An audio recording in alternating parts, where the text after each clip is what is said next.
Делегација од општина Кочани и наставници од основното училиште Крстеа Петков Мисирков заедно со директорката по повод патрониот празник на училиштето положија букет и свежа цвеќе на бистата на патронот во училишниот двор. Денеска е положувањето на цвеќе пред бистата на Крстеа Петков Мисирков, при што имавме представници од општина Кочани за положување на цвеќето, представници од училишен одбор и од совет на родители, како и вработените наставници и другиот персонал во училиштето. Вчера имавме по повод патрониот празник пригодна приредба, во која што беа опфатени сите ученици од оделенска настава. Учествуваа и првачињата кои, иако најмали, може би беа најинтересни од сите.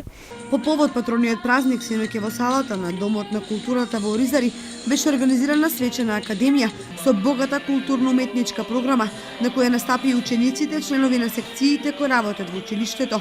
На овој начин учениците и наставниците му одадоа почит на патронот Крстеа Петков.